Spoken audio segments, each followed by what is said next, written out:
I'm heading to what the ancient Mayans called the Black Hole. Holbox Island is a slither of land just off Mexico's southwest coast. In its murky waters swims the biggest fish in the world.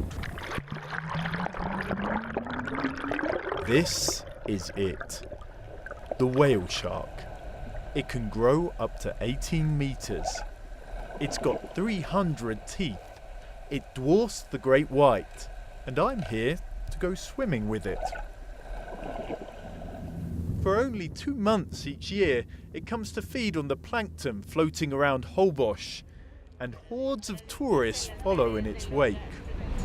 The island we're stepping onto is little more than a sand dune, and to protect it from the influx of visitors, residents have taken an unusual step, banning tarmac and cars.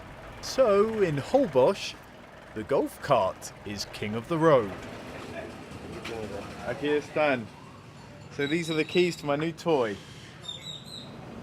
Locals have also decided against big resorts. The aim is to balance the tourist dollar and the natural environment. After soaking it up, it's time for the main attraction. Let me show you.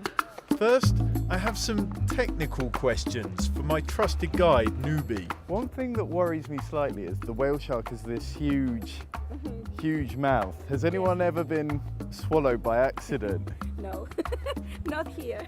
Right. No.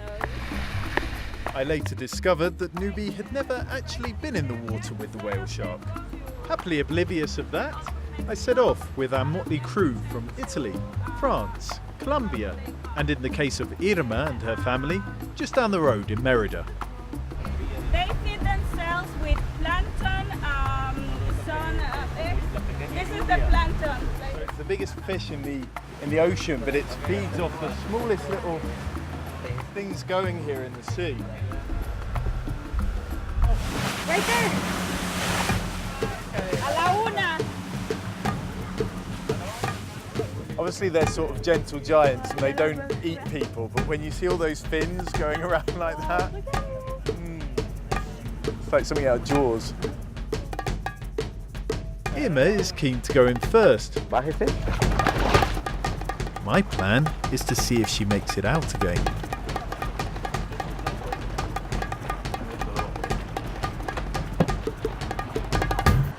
It was beautiful, but they go too fast. It's hard to catch on. So it was a great first dive. We're just about to go in now with the whale shark, and it's just a bit bigger than this boat, and it really does look pretty huge.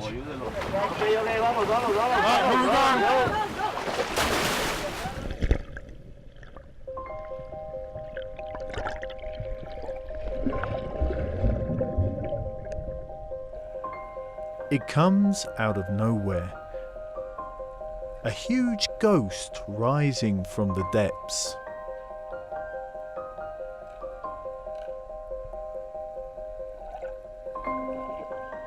Its entourage comes with it.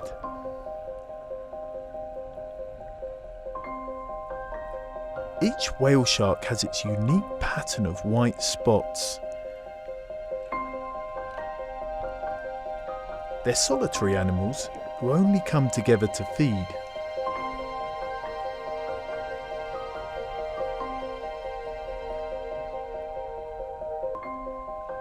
I wonder if it's bothered about the stick insect frantically paddling alongside it.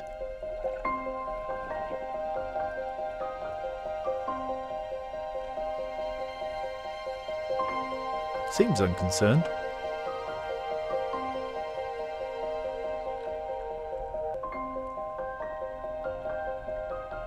The only danger is from its huge tail. With one graceful swoop, it disappears into the depths. There was a fin right in front of my face and I thought it was going to whack me. And then after that, the whale shark just accelerated. So I think I probably lowered the level of the sea by about that much with all the seawater that I've just consumed. It was incredible. It's a great experience. I mean, it's nothing like I've seen before. They're huge. It seems to be more scared of us than we are of Yeah. of them. Hopefully we don't scare them enough to go away forever. That does seem a real possibility. The government rule that tourists should go in 2 by 2 is often ignored. And many whale sharks carry propeller scars from the boats that cluster around them. By midday, they've returned to the depths of the ocean. And we are drifting back to port, along a coastline teeming with wildlife.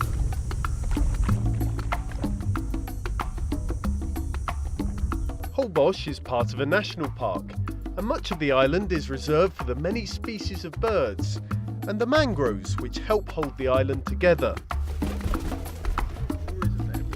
Marine biologist Denise Angeles works for the national park and has agreed to show me around. They protect us from the hurricanes because they have these big roots. What would happen to Holbox if there weren't any mangroves here?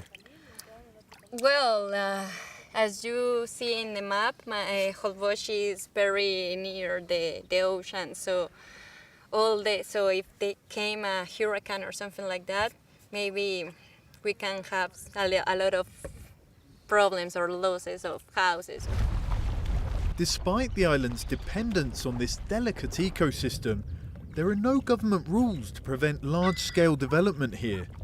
And Mexican investors recently unveiled plans for a major resort.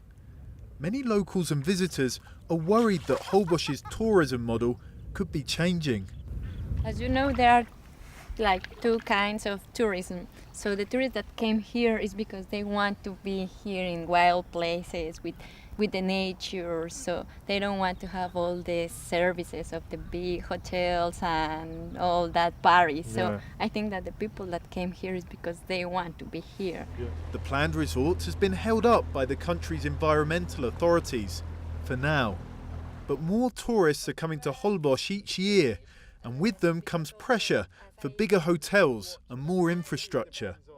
But this fragile island can only support so much. So what do you tell all the whale shark tour operators and everyone that's living off tourism in the island to try and help them to balance things? First of all, we have to work with the local people because they can understand what is important. So then when they start understand that, it's more easy when they talk with the tourists. The basic message is everyone wants this to continue for many years, that's no? it. That's the main message. The whale shark, which draws many of the island's visitors here, remains in many ways a mystery, even to scientists.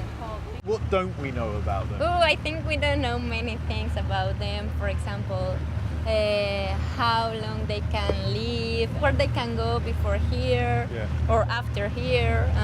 Like their whole migration pattern. We don't have like this life cycle, you know, so we don't have a lot of things. Yeah.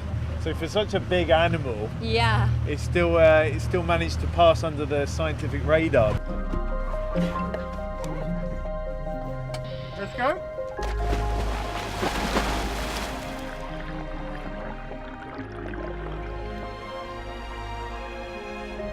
As I watch the whale shark move slowly away, I hope the tide of touristic development doesn't stop their visits here. It would be a shame to lose these mysterious beings when we've only just begun to get to know them.